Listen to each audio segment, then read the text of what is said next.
¿Qué onda, banda? Bueno, ya estamos de regreso aquí en esto que es Lecturas para Trapear, con la Metamorfosis de Franz Kafka, capítulo 2, lectura 4. Con exclamaciones de excitada alegría, se acercó a la madre, pero enmudeció ante la puerta de la habitación de Gregorio. Primero, la hermana se aseguró de que todo en la habitación estaba en orden. Después dejó entrar a la madre. Gregorio se había apresurado a colocar la sábana aún más bajo y con más pliegues, de modo que de verdad tenía el aspecto de una sábana lanzada casualmente sobre el canapé. Gregorio se abstuvo esta vez de espiar por debajo de la sábana, renunció a ver esta vez a la madre, y se contentaba solo con que hubiese venido. «Vamos, acércate, no se le ve», dijo la hermana, y sin duda llevaba a la madre de la mano. Gregorio oyó entonces cómo las dos débiles mujeres movían de su sitio el pesado y viejo armario, y cómo la hermana siempre se cargaba la mayor parte del trabajo, sin escuchar las advertencias de la madre, que temía que se esforzase demasiado. Duró mucho tiempo. Aproximadamente después de un cuarto de hora, dijo la madre que debían dejar allí el trabajo, y el armario se debía quedar en su lugar, porque, en primer lugar, era demasiado pesado, y no acabarían antes de que regresase el padre. Y con el armario en medio de la habitación, le bloqueaban a Gregorio cualquier camino, y en segundo lugar, no era del todo seguro que se le hiciese a Gregorio un favor con retirar los muebles. A ella le parecía precisamente lo contrario. La vista de las paredes desnudas le oprimía en el corazón. ¿Y por qué no iba a sentir Gregorio lo mismo? Puesto que ya hacía tiempo que estaba acostumbrado a los muebles de la habitación, esto lo haría sentirse abandonado en una habitación vacía. ¿Y es acaso que no?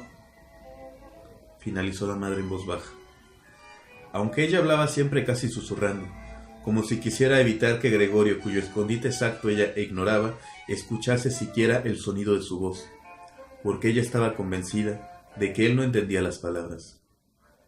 ¿Y es que acaso no parece que retirando los muebles le mostramos que perdemos toda esperanza de mejoría y lo abandonamos a su suerte sin consideración alguna?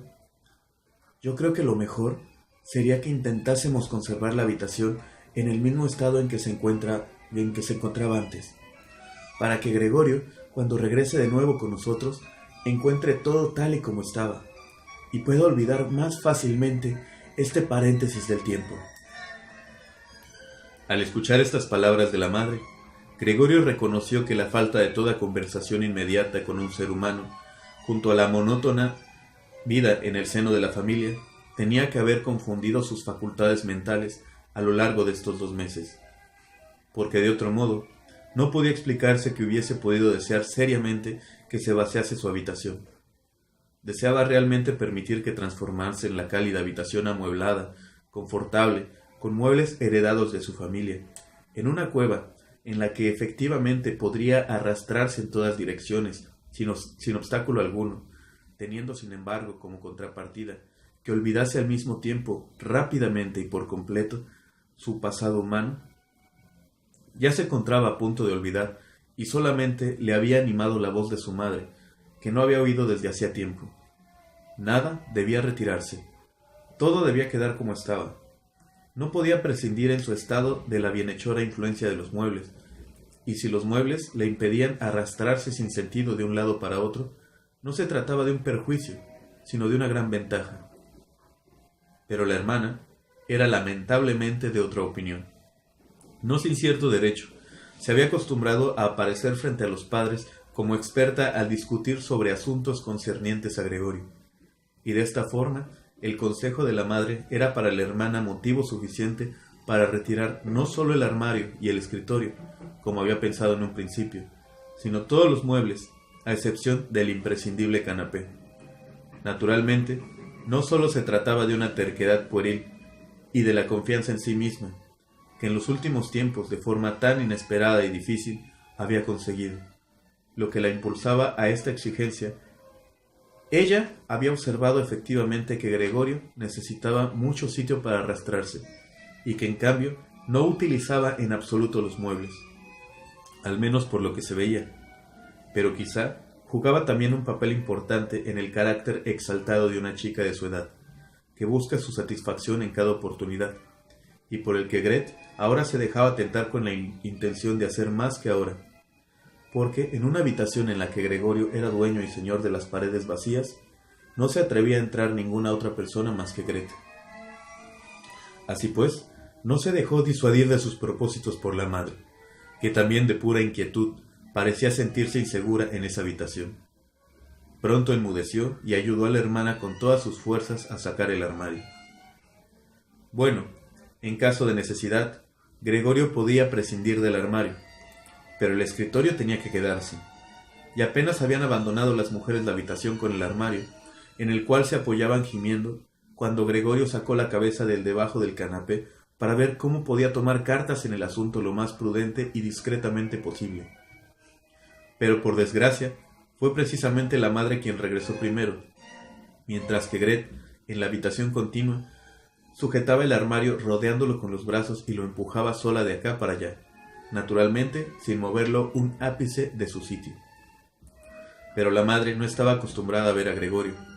Podría haberse puesto enferma por su culpa, y así Gregorio, andando hacia atrás, se alejó asustado hasta el otro extremo del canapé, pero no pudo evitar que la sábana se moviese un poco por la parte de delante. Esto fue suficiente para llamar la atención de la madre. Esta se detuvo, permaneció ahí un momento en silencio y luego volvió con Gret. A pesar de que Gregorio se repetía una y otra vez que no ocurría nada fuera de lo común, sino que solo se cambiaban de sitio algunos muebles, sin embargo, como pronto había de confesarse a sí mismo, este ir y venir de las mujeres, sus breves gritos, el arrastrar de los muebles sobre el suelo, le producían la impresión de un gran barullo que crecía procedente de todas las direcciones. Y por mucho que encogía la cabeza y las patas sobre sí mismo, y apretaba el cuerpo contra el suelo, tuvo que confesarse irremisiblemente que no soportaría todo esto mucho tiempo. Ellas le vaciaban su habitación, le quitaban todo aquello a lo que él tenía cariño. El armario en el que guardaba la sierra y otras herramientas ya lo habían sacado, y ahora ya aflojaban el escritorio, el que estaba fijo en el suelo, en el cual había hecho sus deberes cuando era estudiante de comercio, alumno del instituto e incluso alumno de la escuela primaria. Ante esto, no le quedaba ni un momento para comprobar las buenas intenciones que tenían las dos mujeres, y cuya existencia, por cierto, casi había olvidado, porque de puro agotamiento trabajaban en silencio, y solamente se oían las sordas pisadas de sus pies. Y así salió de repente. Las mujeres estaban en este momento en la habitación continua, apoyadas en el escritorio para tomar aliento. Cambió 4 veces la dirección de su marcha, no sabía a ciencia cierta qué era lo que debía salvar primero. Cuando vio en la pared, ya vacía, llamándole la atención, el cuadro de la mujer envuelta en pieles, se arrastró apresuradamente hacia arriba y se apretó contra el cuadro, cuyo cristal le sujetaba y le aliviaba el dolor de su vientre. Al menos este cuadro, que Gregorio tapaba ahora por completo, seguro que no se lo llevaba nadie. Volvió la cabeza hacia la puerta del cuarto de estar para observar a las mujeres cuando volviesen. No se había permitido una larga tregua y ya volvía. Gret había rodeado a su madre con el brazo. Casi la llevaba en volandas. «¿Qué nos llevamos ahora?», dijo Gret, y miró a su alrededor. Entonces sus miradas se cruzaron con las de Gregorio, que estaba en la pared. Seguramente solo a causa de la presencia de la madre conservó su serenidad.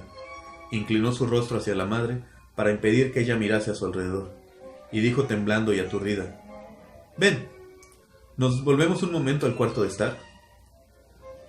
Gregorio veía claramente la intención de Gret. Quería llevar a la madre a un lugar seguro, y luego echarle de la pared. Bueno, que lo intentase. Él permanecería sobre su cuadro y no renunciaría a él. Prefería saltarle a Gret a la cara. Pero justamente las palabras de Gret inquietaron a la madre. Se echó a un lado, vio la gigantesca mancha parduzca sobre el papel pintado de flores, y antes que darse realmente cuenta de que aquello era Gregorio, gritó con voz ronca y estridente: «¡Dios mío! ¡Dios mío!». Y con los brazos bien extendidos cayó sobre el canapé como si renunciase a todo y se quedó allí inmóvil. «¡Cuidado, Gregorio!», gritó la hermana levantando el puño y con una mirada penetrante desde la transformación, estas eran las primeras palabras que le dirigía directamente. Corrió a la habitación contigua para buscar alguna esencia con la que pudiese despertar a su madre de su inconsciencia. Gregorio también quería ayudar. Había tiempo más que suficiente para salvar el cuadro, pero estaba pegado al cristal y tuvo que desprenderse con fuerza. Luego corrió también a la habitación de al lado como si pudiera dar a la hermana algún consejo, como en otros tiempos, pero tuvo que quedarse detrás de ella sin hacer nada. Mientras que Gret revolvía entre diversos frascos, se asustó al darse la vuelta. Un frasco se cayó al suelo y se rompió, y un trozo de cristal hirió a Gregorio en la cara. Una medicina corrosiva se derramó sobre él. Sin detenerse más tiempo, Gret cogió todos los frascos que podía llevar y corrió con ellos hacia donde estaba la madre. Cerró la puerta con el pie. Gregorio estaba ahora aislado de la madre, que quizá estaba a punto de morir por su culpa. No debía abrir la habitación. No quería echar a la hermana, que tenía que permanecer con la madre.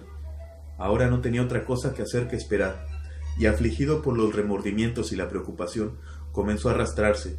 Se arrastró por todas partes, paredes, muebles y techos, y finalmente en su desesperación, cuando ya la habitación empezaba a dar vueltas a su alrededor, se desplomó en medio de la gran mesa. Pasó un momento. Gregorio yacía allí extenuado. A su alrededor todo estaba tranquilo. Quizás esto era una buena señal. Entonces sonó el timbre. Listo. Bueno, ya solo falta una lectura más para terminar este segundo capítulo de La Metamorfosis de Franz Kafka. Y bueno, esperemos no retrasarnos más con estas cosas, porque se está haciendo un poco difícil por el ruido. De hecho, si en algún momento llegan a escuchar una motosierra o algo por el estilo, es porque están podando los árboles acá.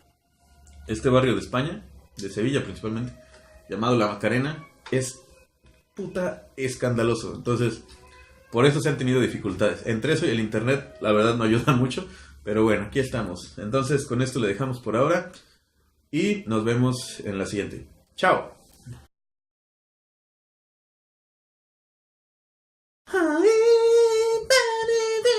Todas esas cosas, invítame a sentarme junto a ti, escucharé todos tus sueños en mi oído, y déjame estrechar tus manos y regalarte unas pocas de ilusiones.